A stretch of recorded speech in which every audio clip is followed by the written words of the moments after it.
할렐루야. 110번째 생일을 맞이한 여러분 교회 축하합니다. 교회는 오늘 여러분들이 건물이 아니라 바로 내가 교회입니다. 사람이 교회입니다. 오늘 이 축하는 여러분이 받아야 되고, 또 저는 본래 오늘 오기로 한 사람이 아닙니다. 대타로 왔습니다. 대타가 뭐 볼 일 있겠습니까만은 은혜 시간 되기 바라고 참 오랜만에 우리 강창규 목사님 여와서 또 뵙게 돼서 너무나 또 반갑고, 여러분 20년 전에 제가 대구 대봉교회로 왔습니다. 대봉교회는 당시 원로 목사님으로 우리 경상도에서 유명했던 박맹술 목사님이 계셨습니다. 제가 그 어른을 모시고 있는데 86세쯤 되었을 때 제가 바라봐도 이제 우리 원로 목사님 천국 가실 때가 됐습니다. 그래서 제가 원로 목사님께 부탁을 했습니다. 목사님은 그냥 떠나면 안 되고 마지막 천국 가실 때 교인들에게 고별 설교를 하시고 떠나야 됩니다. 여러분, 고별 설교라고 하는 것 말만 들어도 의미심장하지 않습니까? 목사님이 처음 부임하면 부임 설교, 취임 설교, 떠나갈 때 송별 설교, 이 세상에서 이제 마지막으로 하는 설교. 그런데 이 어른이 하시겠다는 거예요. 그래서 광고를 하고 오후 예배 때 박맹술 목사님 고별 설교한다고 하니까 마을에 있는 예수 믿지 않는 어른들까지도 위층에 와 앉았습니다. 평생을 이곳에서 목회했는데 박맹술 목사 고별 설교한단다. 그때 저처럼 암으로 투병하기 때문에 서서 설교를 하지 못하고 응접 세트 놓고 소파 갖다 놓고 앉아서 말씀을 전했습니다. 원로 목사님 입에서 무슨 말씀이 나올까? 사실은 담임 목사인 저도 긴장하고 있었죠. 그런데 이 어른이 동산병원 다니면서 암으로 투병을 하는 동안에 우리 주님께서 천국으로 이끌어서 천국에서 거할 상급을 보여주신 말씀을 합니다. 원로 목사님의 말씀입니다. 여러분, 저는 우리 대봉교회에서 40여 년 목회를 했습니다. 가난과 싸워가면서 복음을 위해서 일생 동안 목회했습니다. 저는 우리 교단 총회장을 지냈습니다. 그리고 저는 한국기독교 총연합회 초대 대표회장을 지냈습니다.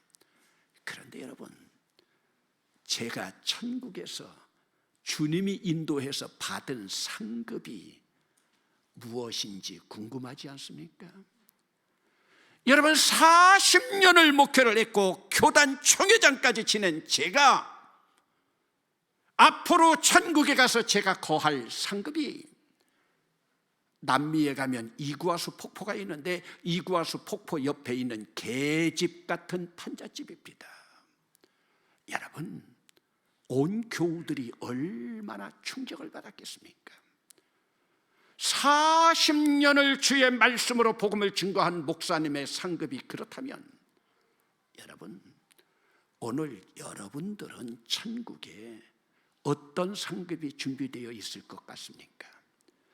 여러분, 이제 입학 시즌도 되고 졸업 시즌 막 지나갔지만은 똑같이 학교 졸업을 해도 졸업장만 받는 아이들이 있고 우등상까지 받는 아이들도 있습니다. 똑같이 신앙생활을 하고 일생 동안 주님 십자가 앞에서 신앙생활을 했어도 구원만 받는 사람이 있고 상 받는 사람이 있습니다. 110년 동안 우리 우남교회에 얼마나 많은 선진들이 스쳐갔고 또 얼마나 많은 목회자도 배출되었습니까? 과연 그분들 가운데도 천국에서 상급받은 분들이 얼만큼 될까? 여러분, 오늘 우리는 예수 믿고 구원받는다고 여러분 이름 석자에 예수님의 십자가의 피가 뿌려진 그 다음부터는 여러분들의 상급도 천국에서 쌓이게 됩니다. 오늘 말씀 가운데서도 보면 예수 그리스도는 터라. 그런데 세번역 성경에 보면 예수 그리스도가 기초라. 오늘도 여러분들이 예수 그리스도의 기초 위에, 오늘 우리 우남교회도 예수 그리스도의 십자가의 터 위에서 세워졌습니다. 오늘 우리가 밖에 나가서 믿지 않는 사람들에게 전도할 때는 예수 믿고 구원받아라, 예수 믿고 천국 가라, 구원이라고 이야기하지만 예배당 안에 들어와 있는 우리끼리는 구원이라고 하는 것은 기독교의 가장 기초입니다. 기독교의 가장 기초를 오늘 성경에서는 기독교의 터라고 해놨는데 이 터만 닦아서는 되지 않습니다. 여러분, 일반적으로 우리 교회도, 여러분 교회도 지은 지 10여 년 가까이 되었지만은 여러분 터만 있다고 됩니까? 여러분들이 터를 사놓았으면 그 위에 뭘 합니까? 건축을 하죠. 집을 짓습니다. 그런데 여러분, 어떤 집을 짓느냐? 그래서 여러분, 우리 원로 목사님이 얼마나 여러분 억울하겠습니까? 5남매 자녀들 키워가면서 그렇게 가난 속에서 주를 위해서 일했는데 상급이 이구아수 폭포 옆에 있는 개집이다. 온 교우들이 충격을 받았습니다. 얼마나 억울하겠습니까? 주님 앞에 항변했습니다. 왜 내가 주님을 위해서 일생 동안 일했는데 내 상급이 이렇습니까? 주님의 음성입니다. 내가 받을 영광 네가 다 받고, 내가 받을 대접 네가 다 받고, 나를 위해서 올려보낸 것이 무엇이냐? 나를 위해서 올려보낸 것이 무엇이냐? 여러분, 오늘 우리는 천국의 상급을 쌓기 위해서는 하나님 앞으로 올려보내야 됩니다. 우리는 복받기만 원하면서도 하나님 앞에 올려보내기를 게을리하고 있습니다. 여러분, 그래 오늘 성경 말씀 가운데서도 보면은 13절 말씀 가운데 각 사람의 공적이라고 하는 단어가 나타나고, 이전 성경에서는 공력이라고 나오는데 우리는 일반적으로 공적을 쌓는다, 공력을 쌓는다 하면 마치 불교 용어처럼 생각되지만 아닙니다. 기독교 공력을 쌓아야 됩니다. 공적이 있어야 됩니다. 그렇다면 오늘 여러분들은 주님을 위한 여러분들의 공적, 아니면 110년을 맞이하는 우남교회를 향한 여러분들의 공적이 얼마나 됩니까? 그런데 여러분, 오늘 성경 말씀에서 어떤 사람은 공적을 쌓는데 금을 쌓는데요, 또 은도 쌓고요, 보석을 쌓고, 또 요즘 친환경적인 거 좋아하니까 어떤 사람은 나무를 쌓고 짚을 쌓고 그리고 풀을 쌓는데요.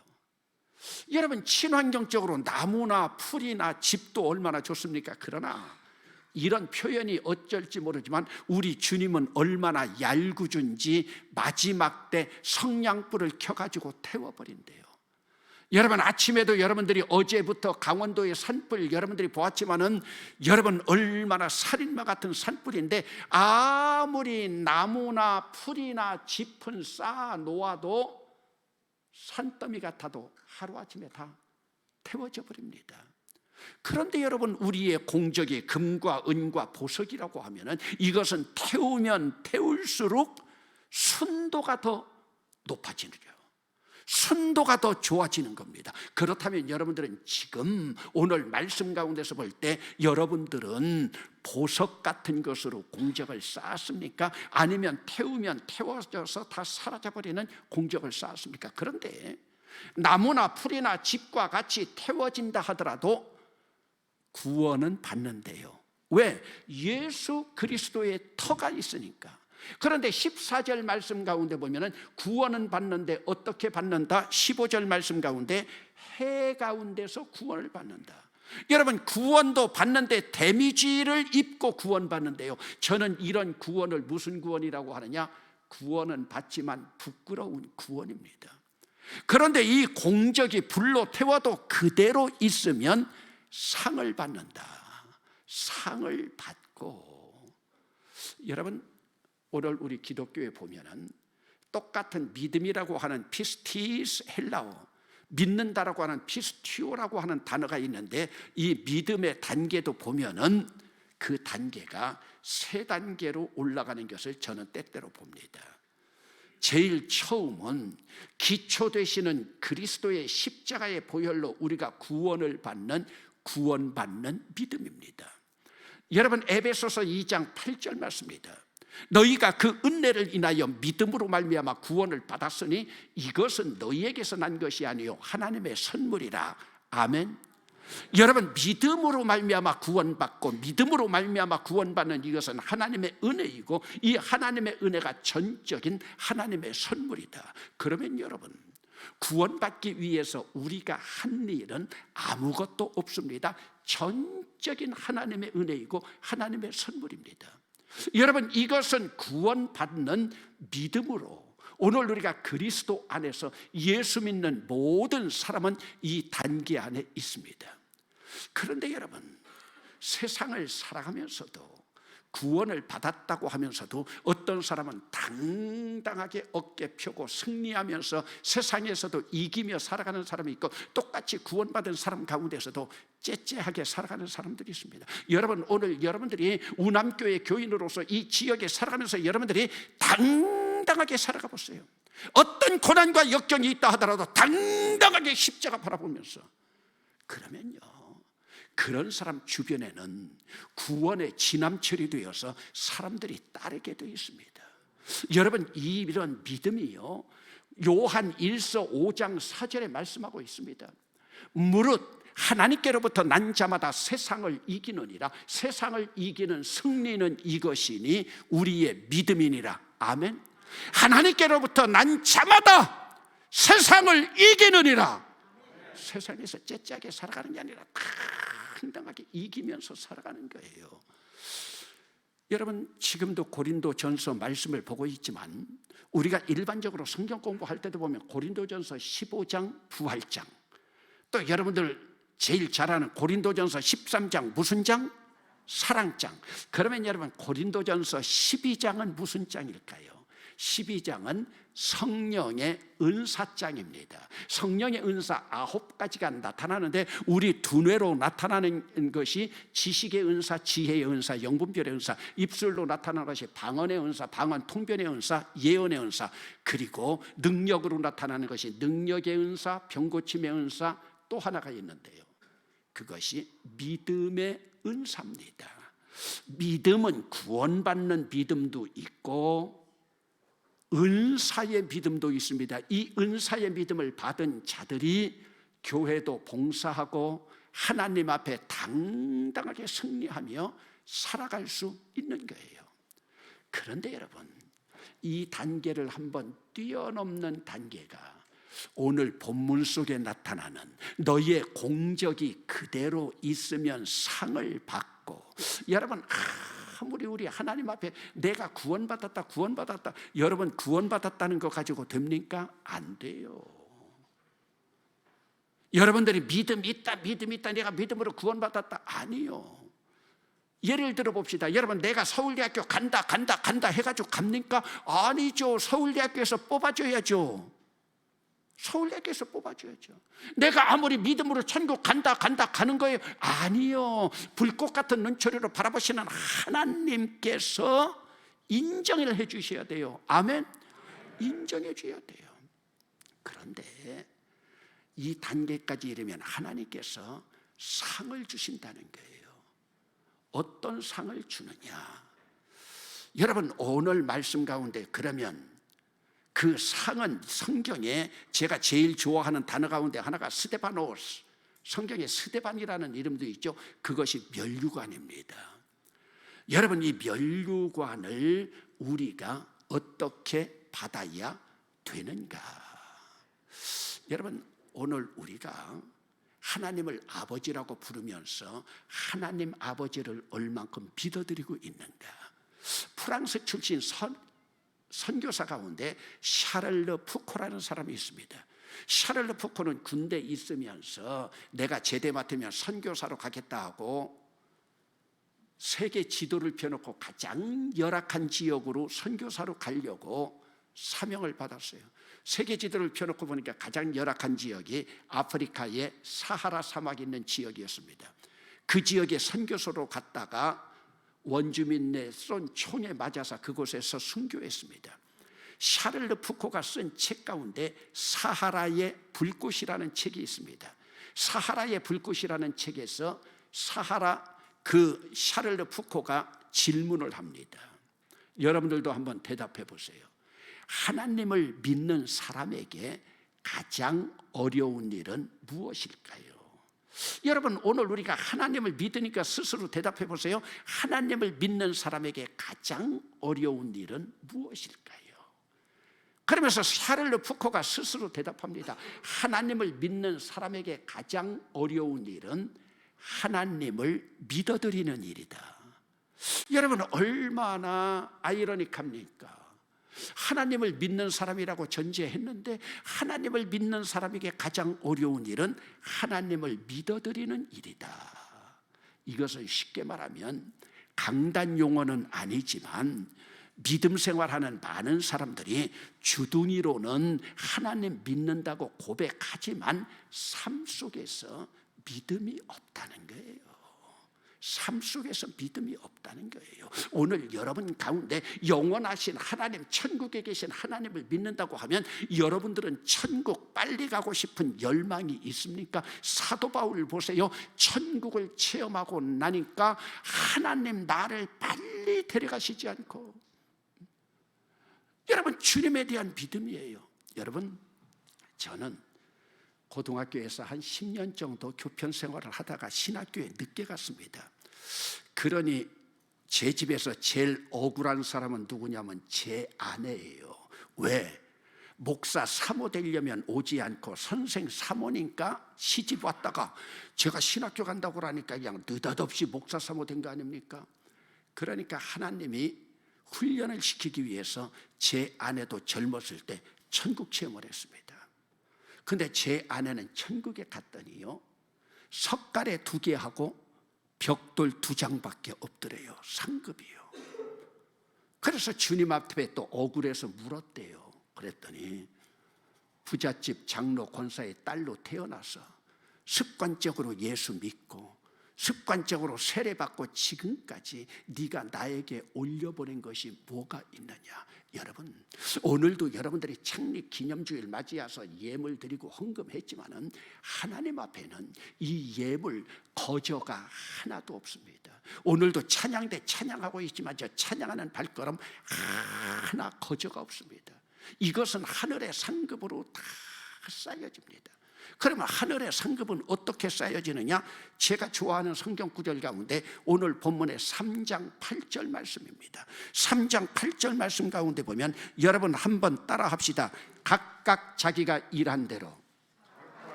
각각 자기가 일한 대로 자기의 상을 받는 거예요. 각각 자기가 일한 대로 자기의 상을 받으리라. 자기의 상이 하늘에 준비된 거예요.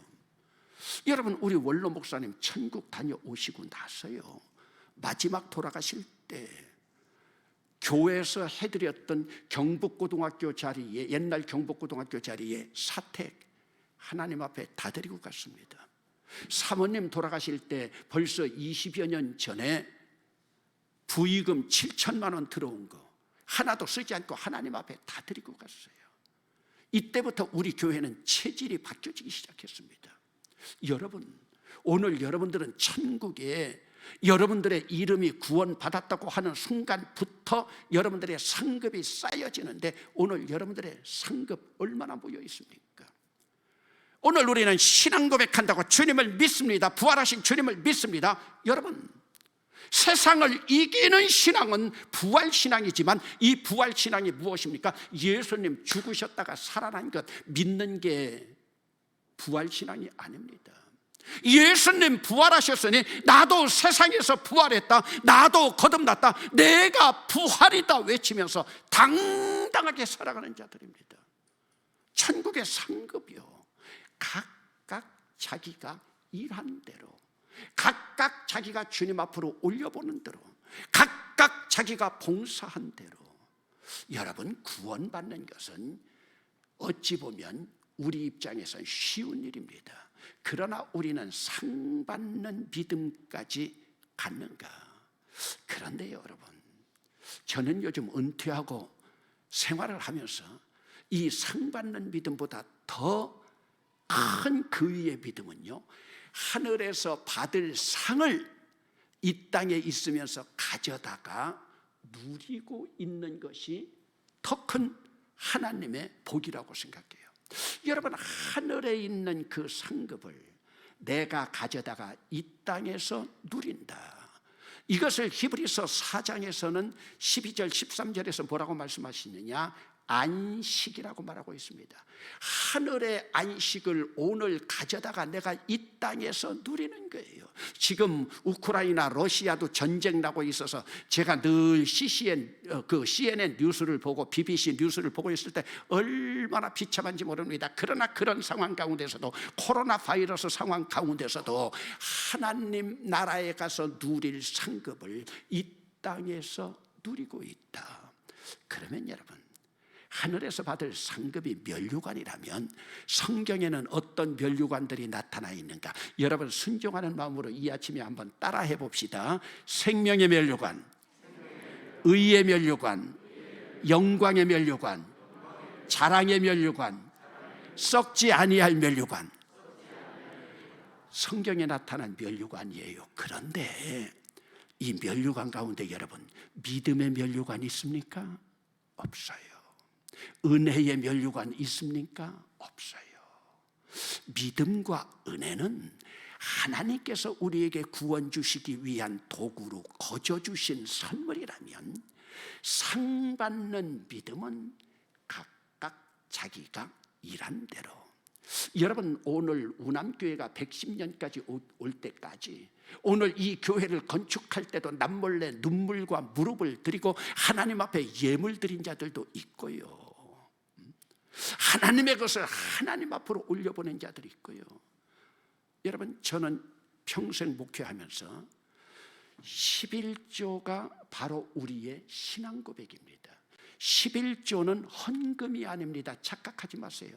한번 따라 합시다. 11조는 신앙 고백이다.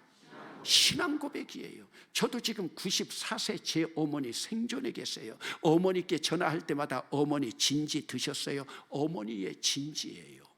그러면 우리가 하나님을 아버지라고 부르면 하나님의 진지는 뭘까요? 여러분, 하나님을 아버지라고 부르면서 평생 여러분들은 우리 하나님 아버지의 양식이 뭔가 한번 생각해 보셨어요? 저에게 그거 가르쳐 주는 사람들 없었어요. 근데 제가 출애굽기를 공부해 나갈 때 하나님께서 저에게 가르쳐 주신 하나님의 양식, 하나님의 양식은 예배인 줄로 믿습니다. 오늘도 여러분들이 예배 참석한 건요, 하나님 앞에 양식 드리기 위해서 오신 거예요. 그래서 출애굽기 말씀 배워나갈 때 예배 고프신 하나님의 심정을 알아야 합니다. 예배 고프신 하나님의 심정, 이건 제가 만들어낸 말이에요. 여러분, 예배 고프신 하나님의 심정 이해합니까? 하나님이 왜 출애굽시켰는 줄 압니까? 예배 받으시기 위해서요. 당신 양식을 빼앗아간 자들로부터 예배 받으시기 위해서. 그러면서 그 예배의 신앙 고백의 클라이맥스가 뭡니까? 11조예요. 사도신경 글자 하나 틀리지 않게 암기한다고 그게 신앙 고백이 아닙니다. 왜요? 하나님의 것을 하나님 앞으로 올려보내는 거예요. 그래서 오늘 주일도 주의 날 아니에요. 여러분 목사도 여러분 종이 아니라 주의 종 아니에요. 그러므로 주님의 것을 건드리지 말아야 돼요. 여러분, 하나님 앞에 이게 상급받는 비결이에요. 여러분, 믿음의 면류관 없잖아요. 은혜의 면류관 없잖아요. 각각 자기가 일한 대로 하나님 앞에 얼만큼 오늘 우리는 상급받기 위하여 올려보내고 있느냐. 여러분, 믿음으로 구원받은 것만 해도 하나님의 전적인 큰 은혜입니다. 그렇다고 하면은 오늘 우리는 상급까지 받는다고 한번 생각해 보세요. 주님 나라의 면류관을 바라보면서 살아가고 주님 나라 면류관을 끌어다가 내가 지금 이 땅에서 누리면서 살아간다고 생각해 보세요. 사도 바울은 이런 삶을 살았습니다. 사도 요한은 천국을 바라보면서 하나님의 음성을 듣고 천국을 바라보면서 살았습니다. 이렇게 살아가는 사람들은 세상 사람들 말하는 것처럼 욕심이 잉태한 즉 죄를 낳고 죄가 장성한 즉 사망 낳지 않습니다. 세상 사람들과 다른 차원을 살아가게 됩니다. 여러분, 불교계에서 제가 존경하는 사람이 성철 스님이 있습니다. 그는 우리 가까이에 있는 팔공산 타계사에서 장좌불화 12년을 했습니다. 장좌불화 12년이라는 게 뭡니까? 자리에 눕지도 않고 앉아서 참선을 한 것입니다. 하루 24시간씩 12년 동안요. 그런데 이 성철 스님이 1993년 83살에 세상을 떠날 때 그는 열반송이라고 하는 시를 지어서 노래했습니다. 그 열반송이 그렇습니다. 생평기광 남녀 군하니 미천죄업 과수미라 화라마비 한만단이여 일륜토홍 괴벽산이로다. 한문으로 돼가지고 무슨 뜻인가 모르니까 그냥 저를 존경하는 듯이 바라보기만 하고 있네요. 생평기광 남녀 군하니 일평생 동안 남녀 무리를 속여 미치게 하였으니 미천죄업 과수미라 내 죄업이 불교의 수미산을 넘어서 하늘을 넘었구나. 화라마비 한만단이여 내가 벌거벗겨진 채로 지옥불에 들어가니 한만단이여 하는 만갈래로 찢어지고 일륜토홍 괴벽산이로다 한 덩어리 붉은 해가 푸른 산에 걸렸구나. 56년 전에 3살배기 어린 딸 떼어놓고 속세를 떠나서 수도하겠다고 불교 들어가고 마지막 죽을 때 그는 눈이 열렸습니다. 이 시를 읊었습니다. 1993년 11월 5일자 우리나라 5대 일간 신문에 다 났습니다. 어린 핏덩어리 떼어놓고 온 그때 이제는 59이 되어가지고 아버지 죽는다고 마지막 임종에 온 딸에게 필이야 내가 인생 잘못 선택했다. 나 지옥에 간다. 너나 용서해다오. 여러분, 오늘 우리는 장좌불화가 아닙니다. 주님의 은혜입니다. 그러나 이 주님의 은혜는 우리를 산까지도 이끌어가고 있는데 오늘 여러분 구원만 받는 것으로 끝나겠습니까? 110주년을 맞이하는 전통 있는 이 교회에서 새롭게 도전하며 주님께서 보여주실 영원한 면류관 바라보면서 상 받는 단계까지 도전하며 나아가시겠습니까? 기도합시다.